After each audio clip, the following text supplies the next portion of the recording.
Are Ruroc Helmets safe?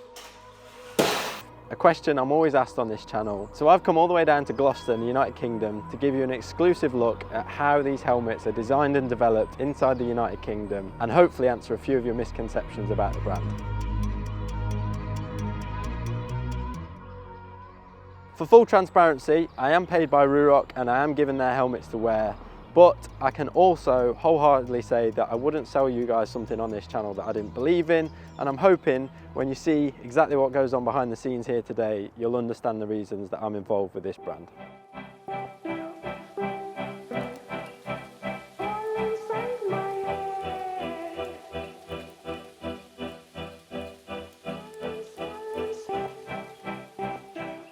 Now I'm with Samara. I think first things first, we need to talk about a helmet that I've actually seen Lando Norris wear.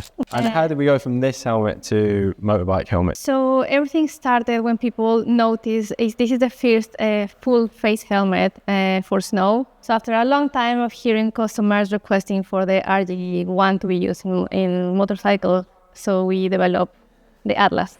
So yeah, we listened all this feedback and we learned throughout all these years, and we developed what it was I think one of our best helmets ever, which was Atlas 4.0.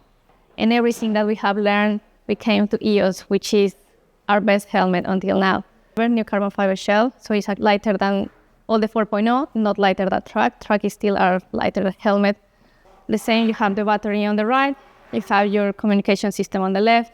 It has ECD and DOT certification. Atlas 4 was exactly where I got involved because you guys wanted to develop a track helmet. So these helmets were all certified for the road, but to move it onto the track, you needed to pass different regulations. Yep. Most importantly, to make it ACU approved to use it in the UK so we could race with it in the UK. And that's probably something I've never talked about on this channel, is something Ruroc's never actually talked about. The first thing I did was went to Bruntingthorpe with a helmet. We went up and down doing 180 mile an hour in the helmet, testing it backwards and forwards, testing these wings on the back to make the helmet more aerodynamic. We also added the visor seal to help the visor seal better, which is important in wet weather. I also did a lot of testing with, I don't even know the scientific term, wires attached to my head, test the airflow in the top of the helmet to help you cool your head better. All these sort of things we've not really spoken about before. That was my whole reason for being involved with Ruroc in the first place, to make a more track-based helmet and track focus. So we've got the double D-ring strap on there now, and it is ACU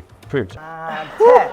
Well, thanks very much. You've been training since the last time I saw you. Well, once or twice a week. I don't like to brag. I've ended up in a gym. Anyways. Our employees are so important to us, and making sure that they're focused every single day, but also take a break out of their day, because work's important, but you know, taking a break and getting away from your desk for half an hour is really important. So a couple of years ago, we thought, let's really make a front-footed approach to health and well-being. And that's why the Ruroc Gym exists. So all of our guys get free personal training, they get access to a class timetable, they do them a little bit of life coaching in there, making sure that our guys are looked after on a daily basis.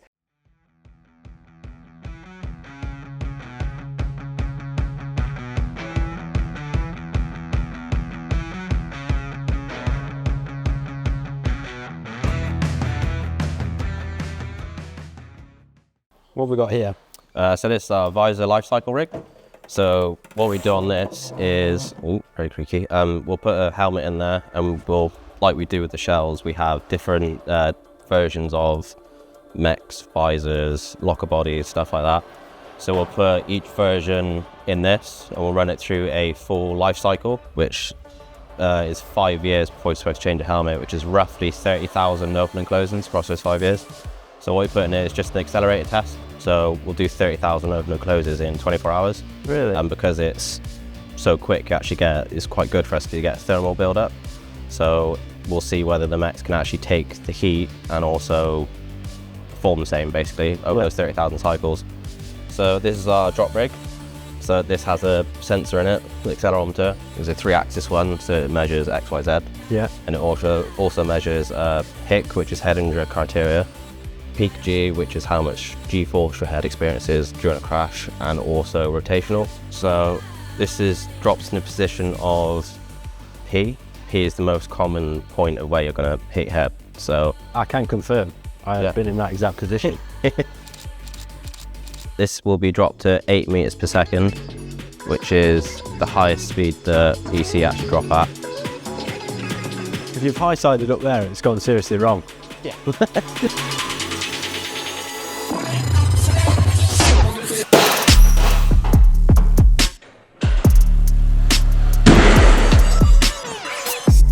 Did he make it back out for race 2? No. How high is that up there? So that is 3.4 meters, roughly. It's high enough anyway. Yeah, it's definitely high enough. And so that person survived? Yeah. That's impressive. And what helmet was that you just dropped there? So that was the EOS Ignis Large. So that's the new helmet That's the new one, just yeah. been launched. Yep. And for all those that are curious of the inside, Yeah, let's have a look. Because that is something that's talked about in helmets, for people that don't know, some people might imagine that your helmet shouldn't break. Some people would want your helmet to break.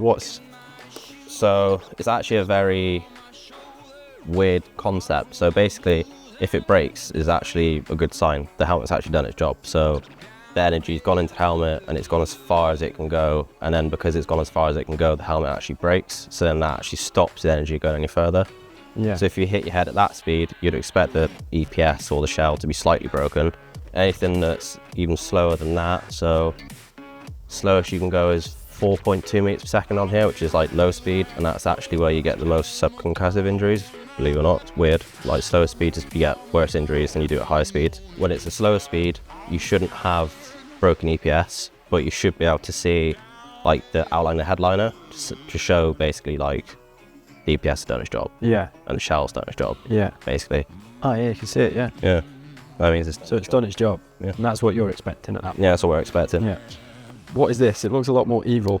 Oh yeah, there's a lot more evil. So this is our penetration rig. So it happens in every test, they'll do a penetration crop. So basically, this is an open circuit at the moment. So you've got a magnesium steel head form and a pure steel tip. That'll do some damage to you. So what happens? When you said penetration rig, I wasn't really sure what you were going to show me. It's not the one you're thinking, don't worry. So this one is literally just to prove that any sort of like glance and blows from like anything. So like prime example is F1. So can't remember his name now, but when you got hit in the face with a spring, and that changed the rules for helmets then. If you get hit by any debris or rocks or anything like that, even a sharp rock, it's just to prove that it can't go through the helmet and hit your head. So to prove it, this is steel, that's steel. It's an open circuit, so if it goes through the helmet, it'll make a tone like this. So at that point, you would go back and change the composition of what you're... Yeah, so we'd go back again and start again from square one. Yeah. So we have Kevlar in these helmets to help penetration. So like Kevlar is used by military for bulletproof vests, basically. That doesn't mean your helmet's bulletproof. So Kevlar just helps with penetration more than anything. Okay. So carbon fiber is good for like impacts and blows, but it has a certain shear strength, so carbon will just tear basically. So F1's a good example. When you see them like take damage, their wings usually explode. That sort of just shows you that it can take flex, but it can't take too much. Yeah. Okay, so they'll actually have Kevlar in their stuff as well to like help with like stone chips and stuff like that. So we just take a leaf from there, but basically almost every helmet will have some form of like Kevlar or like nylon stuff like that to like stop it. We use Kevlar. Yeah. Just because we can, basically. And that gets dropped from the same height. So yeah, I'll get dropped from 8 meters, 8 meters per second as well. So that's quite a hefty blow. Yeah. I'm going to go stand that way.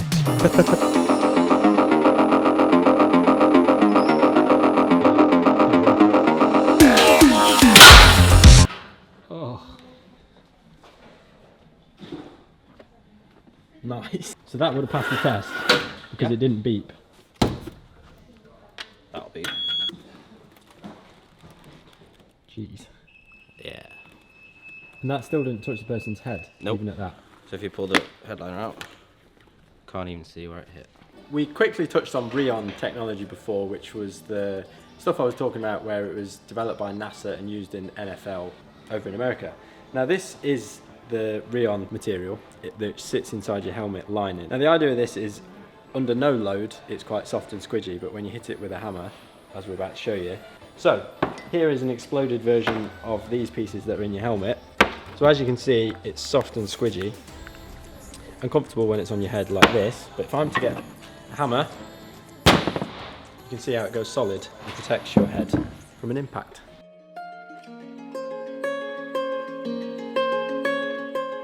One thing we haven't spoken about today is the visors, and I want to show just how robust the visors on a Ruroc helmet are by running it over in a car.